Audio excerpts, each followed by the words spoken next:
Mike and Heather from 105 The Buzz joining us live. Good morning. Good morning.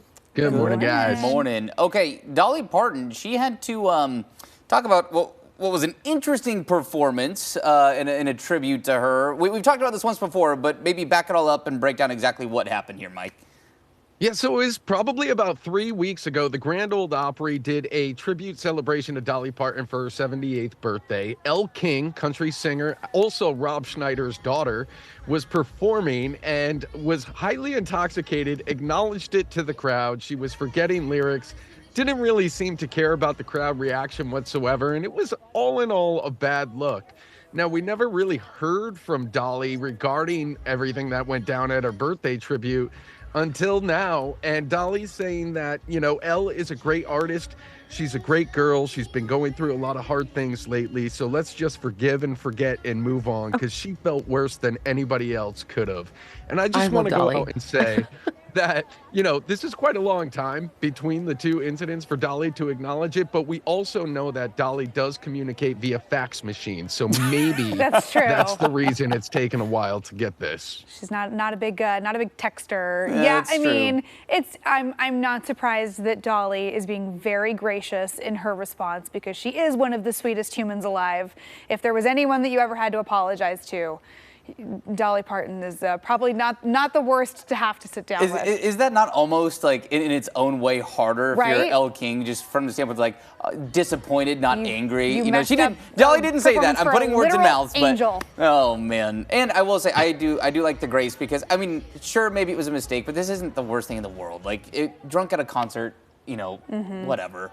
Yeah, I mean, literally, you could say that she was doing karaoke at a bar on a Saturday night. It just happened to be on a Grand Ole Opry stage at Dolly Parton's tribute birthday. It sounds like we lost Heather, by the way. So if you're wondering where Heather went, that's where we're not ignoring her. She's gone there. Zoom. So fun. So fun. Man. Well, hopefully Elle gets a little break. Elle King, if she's going through some stuff, she can work on it. And it's nice to have Dolly in your corner. That's no for doubt. Sure.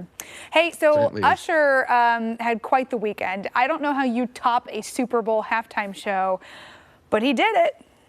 Yeah, he sure did. Let's just run down the list of Usher's last week. Okay, last week he dropped an album on Friday, which shot up to #1 on the iTunes charts. He announced a U.S. tour, which he's not coming to Portland, but that's okay. A lot of shows don't come to Portland. Super Bowl halftime show was amazing. And then afterwards, the wedding we weren't expecting. Usher and his longtime girlfriend, Jen, got hitched at a Vegas wedding chapel. Usher's mom, Joanna, was the witness. They've been together for a long time. They have a couple kids together. This is Usher's third marriage.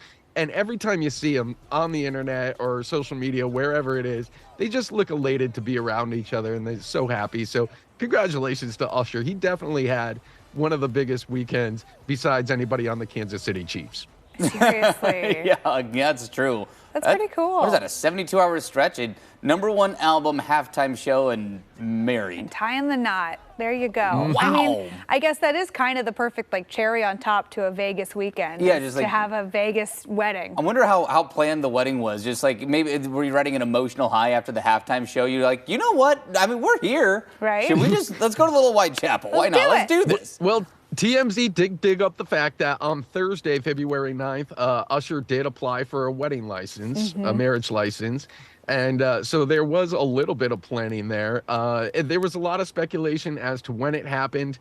Seems to have happened after the Super Bowl, before they entered the after parties, because at the after parties, they were both spotted wearing gigantic rings. Oh, well, there you go. There you go. Congrats to the happy couple. Not quite as big as a Super Bowl ring, but still. Yeah, still probably bling. pretty good. I don't know. If you see the size of these rings, Emily, they might compare to Okay, Super well, I'll have to Bowl go. I'll have to get the magnifying glass out and look at some photos. Yeah. Oh, man. All right, well, we will see you tomorrow. Take care, guys. All right, later, Mike. And you can always listen to Mike every weekday morning on 105.1 The Buzz, and catch Heather on the air starting at 9 a.m. Yeah, her microphones work better than our Zoom call, so she'll be there. Yep. In some other entertainment news, the acclaimed